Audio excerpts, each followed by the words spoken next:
Kemudian oleh Asma dijawab, wahai anakku, Nabi telah memberi izin kepada perempuan berangkatnya lebih awal ketika rembulan sudah hilang, kemudian berangkat ke Mina untuk melempar jumroh akobah.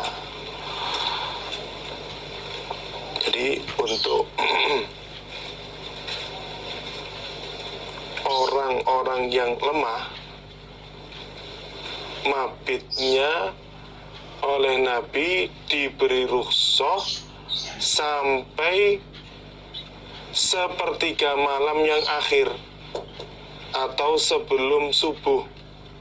Itu bagi orang-orang yang lemah seperti perempuan, anak kecil, orang yang sudah tua renta, ataupun orang yang sakit.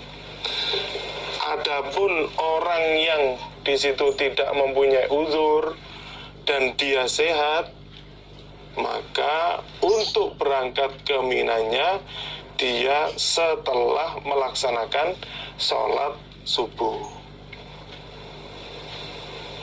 Tidak seperti orang-orang yang lemah atau orang-orang yang mempunyai uzur.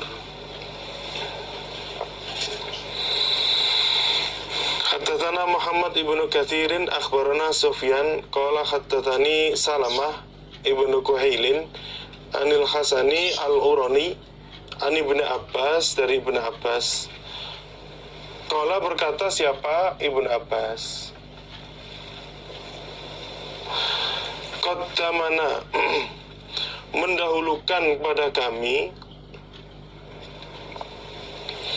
siapa Rasulullah sallallahu alaihi wasallam Lailatul Muzdalifati, pada malam Muzdalifah pada tanggal 9 Zulhijjah, malam 10.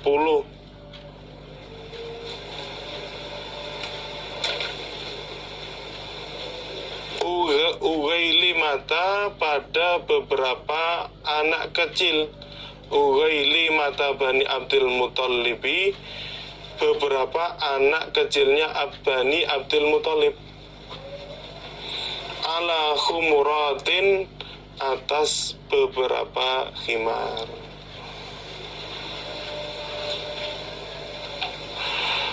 Faja'ala, lalu menjadikan siapa Nabi, yaltahu, memukul pelan siapa Nabi, afkhadana, pada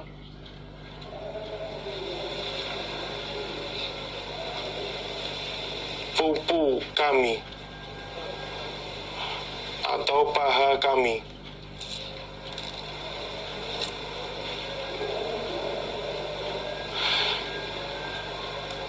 Ibnu Abbas dia berkata, kami, yaitu beberapa anak kecilnya Bani Abdul Muttalib, didahulukan oleh Nabi. Saat itu kami naik beberapa khimar dan Nabi memukul pada paha-paha kami. Wa yaqulu, dan bersabda siapa Nabi, Ubainiyah, wahai anak-anakku,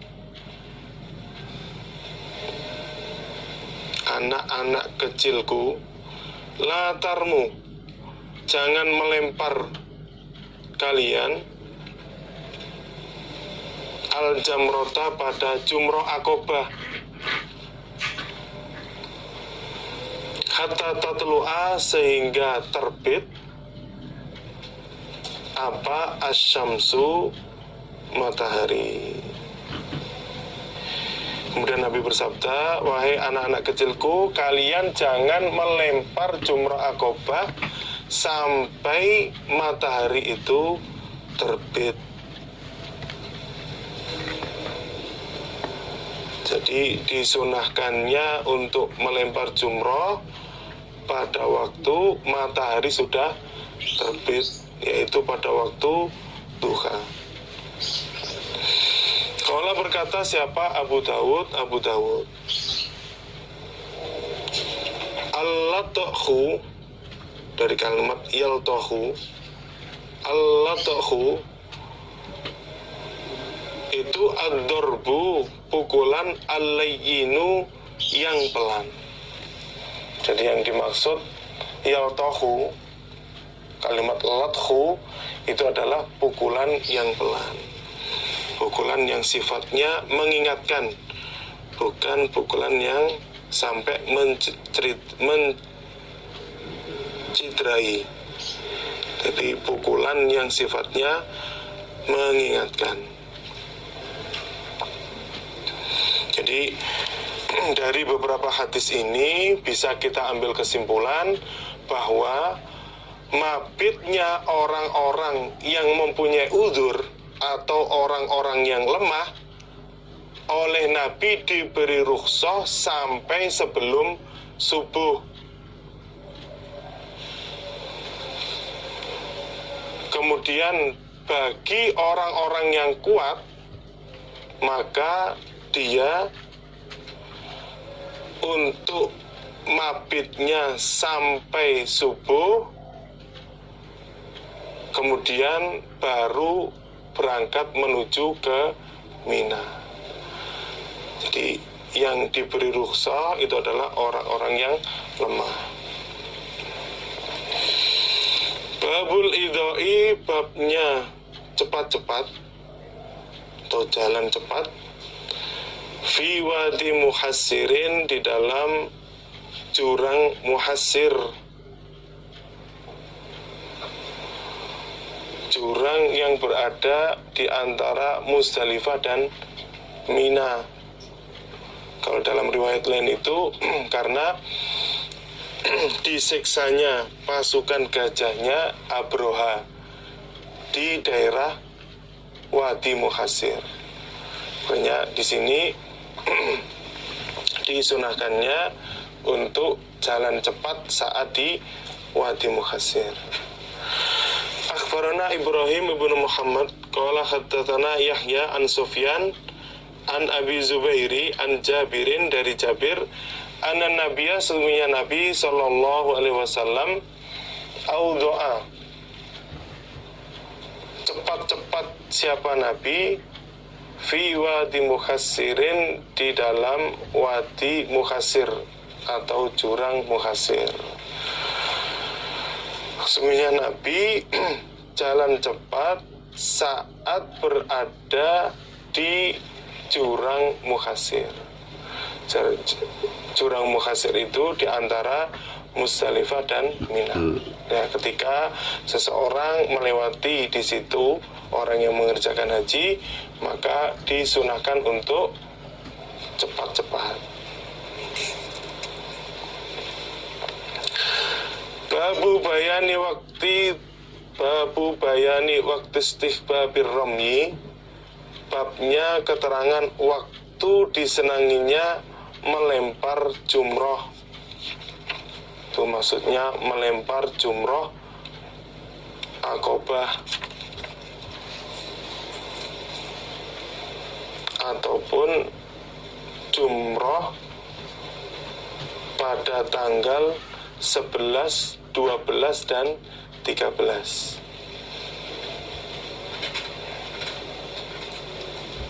Jadi melempar itu pada tanggal 10 Dzulhijjah cukup dengan melempar jumroh Aqabah saja. Kemudian tanggal 11 itu melempar jumroh ula, wusta, dan Aqabah. Begitu pula tanggal 12 dan 13.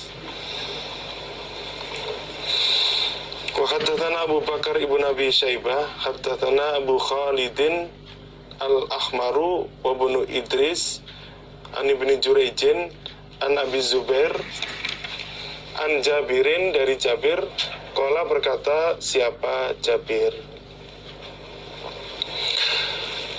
Roma melempar siapa Rasulullah sallallahu alaihi wasallam al-jamrota pada jumroh. Ini maksudnya jumroh Aqobah.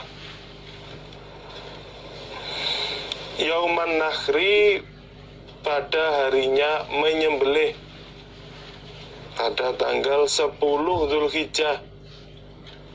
Duhan, pada waktu duha.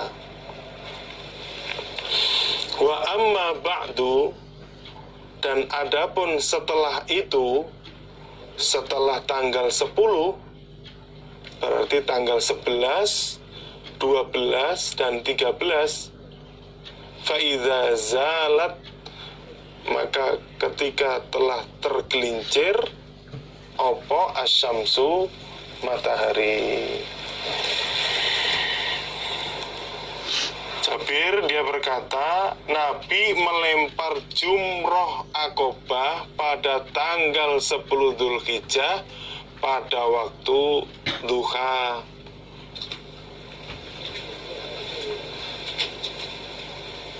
Adapun setelah tanggal 10, maksudnya tanggal 11, 12, dan 13, Nabi melempar jumrohnya ula, wusta, dan Aqobah ketika matahari sudah tergelincir. Kita istirahat sebentar dan nanti kita teruskan setelah kita istirahat. Kita lanjutkan. Itu halaman 84. Untuk penjelasan melempar jumroh Aqobah dan jumroh ula, wusta, dan Aqobah. Jadi untuk melempar tanggal 10 itu yang pertama diperbolehkan melempar sebelum subuh bagi orang-orang yang lemah. Tadi sudah dijelaskan, bagi perempuan, bagi anak-anak kecil, orang yang sudah tua, dan orang yang sakit, itu diperbolehkan untuk melempar sebelum subuh. Kemudian waktul mustahab, waktu yang disenangi sesuai yang dikerjakan oleh Nabi pada waktu duha. Jadi yang kedua, waktul mustahab, waktu yang disenangi, melempar jumroh Aqobah pada waktu duha. Kemudian yang ketiga, ada namanya waktul jawaz, waktu yang diperbolehkan untuk melempar jumroh Aqobah. Batasannya setelah matahari tergelincir sampai sebelum maghrib. Itu namanya waktul jawaz, waktu yang diperbolehkan untuk melempar jumroh Aqobah. Kemudian yang nomor 4, yang terakhir, al-qadha, nyauri. Prakteknya itu setelah maghrib. Jadi ketika orang itu menjumpai melempar jumroh Aqobahnya setelah maghrib, maka dihukumi qadha, dihukumi nyauri, dan melempar jumroh Aqobahnya itu sah. Seperti orang yang